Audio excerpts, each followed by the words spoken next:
Sous les auspices du Conseil de l'Europe se tient cette semaine, dans la capitale italienne, une réunion dite de la table ronde de l'Europe. M. Robert Schuman, ancien président du Conseil, ancien ministre des Affaires étrangères, député de la Moselle, y représentera la France. Et la veille de son départ pour Rome, il nous fait l'honneur de venir devant le micro pour vous dire quelques mots sur cette réunion qui est la première, je crois, Monsieur le Président, de son genre. C'est en effet la première rencontre de ce genre. Mais ce n'est pas la première fois que nous avons à nous occuper de questions culturelles au Conseil de l'Europe et dans notre politique européenne. Nous considérons en effet que les questions culturelles sont de premier ordre et forment une des bases essentielles de cette politique. Cette fois-ci, à Rome, il ne sera toutefois pas question de problèmes politiques. Précisément. Nous excluons totalement les problèmes politiques et les problèmes économiques aussi. Nous estimons qu'il n'est pas de trop d'avoir une session spéciale pour tous ces problèmes.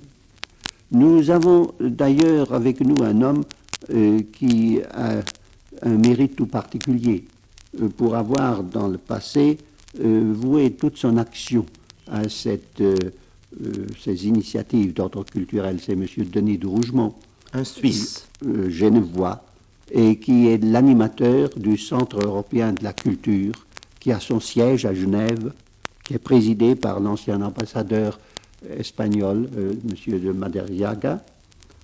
Et c'est certainement sous sa présidence que nous ferons du bon travail. 6 pays d'Europe seront présentés à Rome.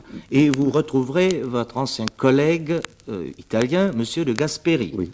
Ce ne sont pas les pays qui sont représentés à proprement parler. Ce sont 6 hommes qui ont été choisis par le Conseil de l'Europe à Strasbourg, qui a cru bien faire de choisir des hommes politiques et des historiens de premier plan comme Toynbee, des littérateurs, des anciens hommes diplomates, et ainsi de suite.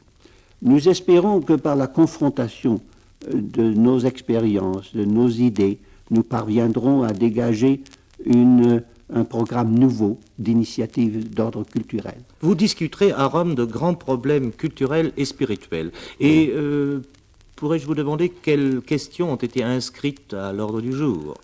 Eh bien, jusqu'ici, nous n'avons pas encore fait l'inventaire exact de ces questions-là. Je ne voudrais pas déflorer en quelque sorte la discussion que nous devons avoir tout le premier jour au point de vue de l'établissement de cette suite de nos travaux.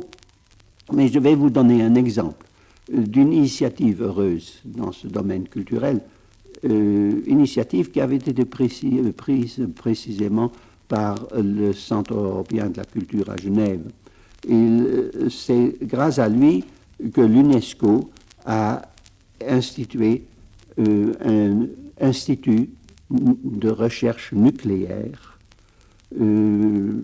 auquel participent 11 pays d'Europe, qui mettent ensemble leurs sciences et leurs capitaux, qui doivent être très importants, pour que nous puissions, dans un domaine purement pacifique, à l'exclusion de toute préoccupation d'ordre militaire, qui cherche à faire des progrès sensibles dans un domaine où les recherches scientifiques sont très coûteuses et ne pourraient pas être utilement entreprises par les pays européens individuels. Le siège de ce centre sera à Genève. Ça, à Genève, les Genevois avaient des hésitations à ce sujet et craignaient de compromettre un peu leur sécurité. Non pas seulement leur sécurité, mais leur neutralité, ce qui est beaucoup plus grave. Oui. Et ils ont fait un référendum à ce sujet, mais une écrasante majorité a ratifié l'initiative qui a été prise. La France collabore dans ce centre non seulement nucléaire. elle collabore, mais elle a c'est elle qui a fait la proposition pour que le siège soit situé à Genève même. Monsieur le Président, vous poserez aussi certaines questions d'ordre spirituel et culturel. Oui. Je vous donne un autre exemple. Pour nos auditeurs, je crois qu'il est intéressant qu'ils sachent un peu nos préoccupations. J'ai été personnellement longtemps frappé par l'importance de nos manuels d'histoire. J'ai été moi-même formé dans des écoles secondaires très différentes, dans des pays neutres, dans des pays qui s'étaient mêlés à tous les incidents de la vie politique internationale du dernier siècle, je veux dire la France et l'Allemagne. Eh bien, j'ai senti ce déchirement qui existe à travers cette jeunesse des différents pays, selon l'origine de ces manuels. La présentation de l'histoire est fort différente d'un pays à l'autre, tendancieuse, quelquefois haineuse.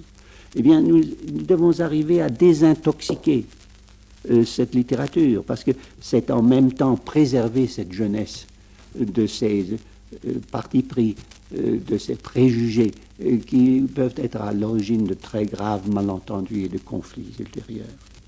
Eh bien, ce sera un des objets, non pas d'une étude que nous aurions à faire à Rome, évidemment, ça demande une étude de détail beaucoup plus poussée, mais nous prendrons certainement des initiatives, nous ferons des recommandations au gouvernement pour qu'on procède à cette épuration de nos manuels d'histoire, pour que dans tous les pays d'Europe, on arrive à éliminer ce qui est contraire à l'idée de paix et à la coopération.